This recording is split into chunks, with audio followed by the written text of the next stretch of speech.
found your purpose and you're holding it in the proper perspective, now it's time to pay the price of persistent pursuit. This is the final step in the process of engaging your magic. And the magic word here is persistence. I'm going to share with you folks a story that I don't tell too often anymore, but I'm going to share it with you today because it really illustrates perfectly the importance of perspective in the process of engaging your magic, especially when your resolve is being tested. I'm very fortunate to live my dream every day of being a magician, but I've paid a heavy price to be here. And my troubles began in 1998 when I met Stephanie. And isn't that the way it always is? The downfall of every man and every woman is love. And of course I knew it was love. I was 16 years old and I never felt that way before. What else could it be, right? So one day I mustered the nerve to ask Stephanie to go to the winter semi-formal with me. And this was a big deal because I never asked anyone out to a dance before, so this was a big deal. And she said yes. It's a wonderful feeling. So it was Friday, December 3rd, 1999, right here in this building. And early on in the night, we were sitting down some chairs along the wall near the teacher's lounge in the cafeteria. And at one point, at that point, the first slow song of the night came on. And I desperately wanted to dance with Stephanie. But I hesitated. Because it was a big deal even to ask her to the dance. How was I going to ask her to dance with me to the slow song? So there I was. I was sitting there trying to muster the nerve to ask her to dance. And she was sitting right next to me, waiting for me to ask. When all of a sudden, this other guy comes up and asks her for a dance. And I thought, who does this guy think he is? Freaking Chris Ross. And of course, she said yes. Chris Ross.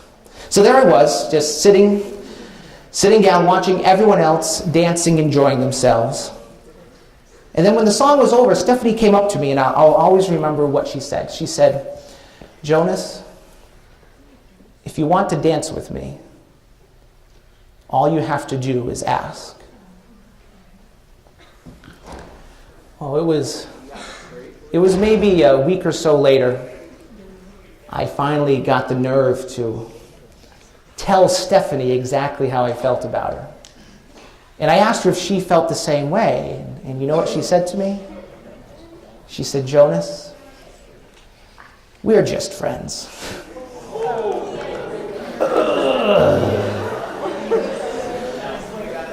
But I told her, I said, that's fine, that's okay. As long as we're friends, that's good enough for me. Just knowing that she's around. So for the next 8 years, I got busy pursuing my outer purpose. I practiced my magic act every day. I went to every networking event that I could find. I performed as often as I could, getting my business cards in the hands of decision makers, people who hire acts. And the hard work paid off in 2006 when I was contacted by NBC.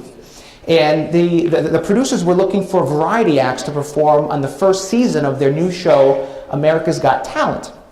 And they invited me to go to New York to audition. And I was so excited because this was the opportunity I needed. This was the big break that I needed to bring my career to the next level. So I picked my best magic trick, and I hopped on a train, went to New York, and I got into a line that wrapped around the block several times. And I waited, and I waited, and I waited. Did I mention patience is very important to this step? And after a few hours, they shut down the line. There were too many people there that day, so they gave passes to everyone to go back the following day. But I never went back the next day. I didn't go back the next day because there was something more important that I had to do. And that something more important was I had promised Stephanie that I would drive her to the airport.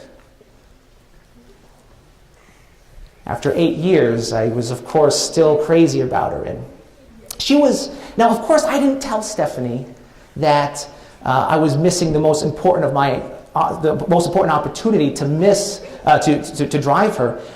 She would have refused the ride, she would have forced me to go to the audition, but I wanted to drive her. I wanted to be there for her because she was more important than any audition. She was more important than any magic show. She was more valuable.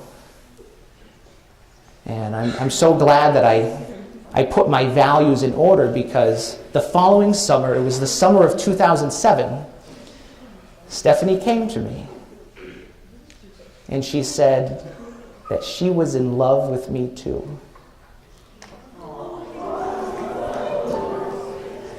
It was the happiest I had ever been. I had my outer purpose, I had my inner purpose, I had everything that I had ever wanted. We quickly became engaged to be married. That weekend, it was Labor Day weekend, we went on vacation.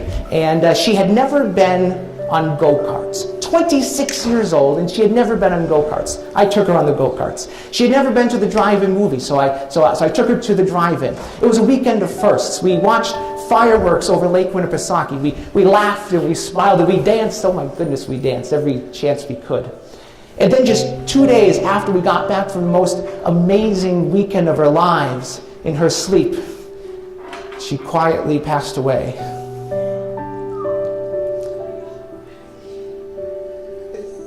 She just didn't wake up. 26 years old, and there was no warning for her aneurysm.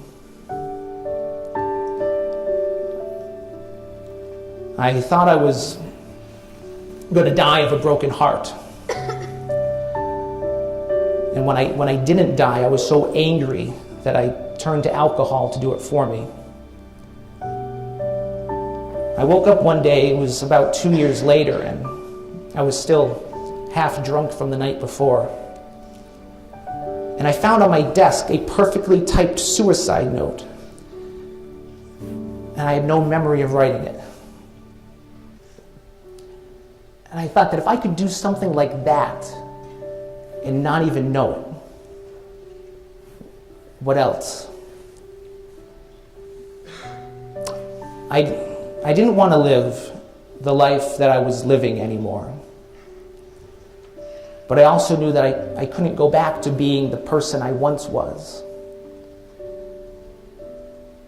So what I came to understand was that even though I couldn't change what had happened, even though I couldn't leave the room,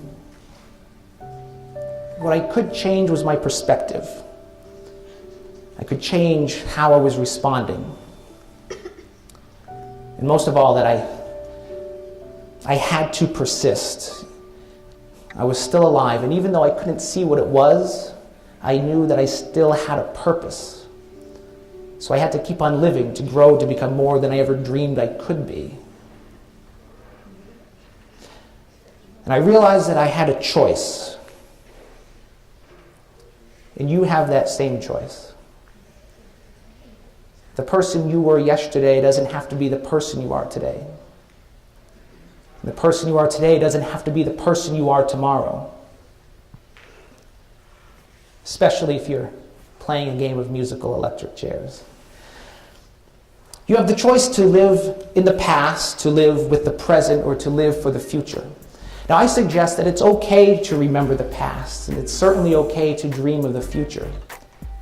But what's not okay is to let those dreams and remembrances rob you of the present moment, because this, my friends, is all that you have.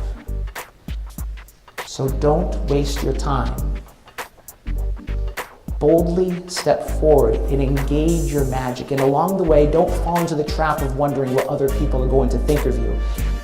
Because what other people think of you is none of your business. Because you are on your own path. And we're all of us, we're all on our own path. And even though we're all on our own path, we're all headed in the same direction. Death. Now, it might sound silly to say, and it's probably a little morbid, but this is perhaps the best motivator of all. Because in the end, no one is going to make it out alive. So don't waste your time. Even Steve Jobs, the founder of Apple, he once said that remembering that you are going to die is the best way I know to avoid the trap of thinking that you have something to lose. Remember, you can just as easily fail at doing what you don't want to do. So why waste any time living anything less than who you truly are? Life is what you make of it. Make it amazing.